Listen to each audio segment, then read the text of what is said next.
The first reviews are in for The Simpsons creator Matt Groening's new Netflix series Disenchantment, and they're not entirely glowing. The new cartoon series takes us to the fantasy world of Dreamland, following the adventures of Princess Bean and her sidekicks, an elf called Elfo and a personal demon called Lucy. While the new series has garnered some praise, early reviews suggest that it isn't quite what it's cracked up to be and that some of the jokes fall a bit flat. Advertisement. Continue reading below. However, others suggest it may be a slow burner that needs time to find its feet. After all, The Simpsons and Futurama took a bit of time to get going. Here's what the reviewers are saying. The Guardian: the first run of episodes is fine, but let's treat them as a pipe-clearing exercise. Soon enough, the writers will start writing for the performers, the characters will start to pop, the show will lose its compulsion to push buttons for the sake of it. The opening 15 minutes alone feature fistfights, stabbing, heavy petting, hanging and 2 separate peeping Tom incidents, and it will settle into something special. There is promise in Disenchantment, but we will have to wait for it to be realized. Forbes: no one should be going into this one thinking it's going to be Groening with the gloves off just because it's on Netflix. Instead, what the series will make everyone realize is Groening has never had the gloves on, to begin with. If you're a fan of the kind of humor and style we've come to expect from The Simpsons and Futurama, then you're going to be a fan of Disenchantment.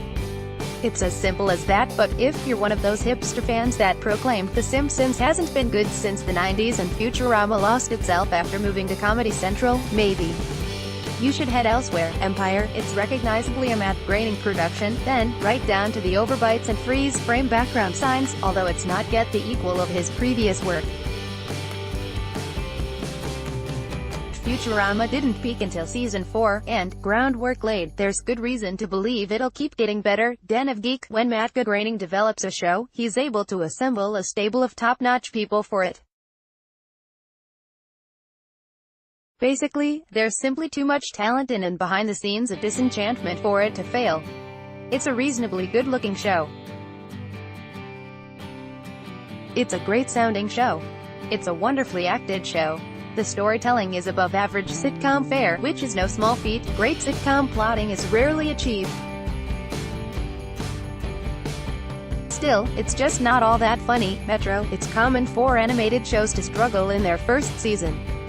BoJack Horseman and even The Simpsons didn't really find their identity until their second and third outings, so we're hopeful Disenchantment can salvage the best bits, like guest characters Matt Berry's obnoxious prince and Noel Fielding's warmly bleak executioner, for something more focused and special in the future. Disenchantment, while wonderful to look at, is missing a soul, which runs through Matt Groening's best works.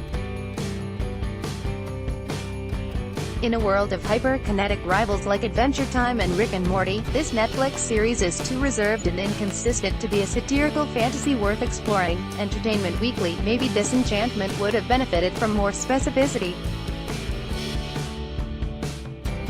As it is, the show's backdrop feels generically grim, historic, all leech jokes and plague jokes, the "bring out your dead" scene from Monty Python and the Holy Grail, except as a whole show.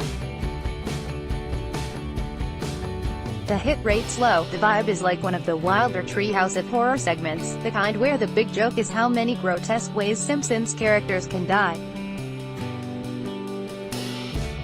In the first episode, Bean declares that she wants to escape her family, strike out in a new direction away from the royal role she's forced to play.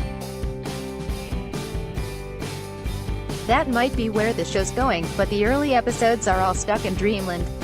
Pretty soon you want to leave, too. Disenchantment will drop on Netflix on August 17th. Want up to the minute entertainment news and features? Just hit like on our Digital Spy Facebook page and follow on our Digital Spy Instagram and Twitter account.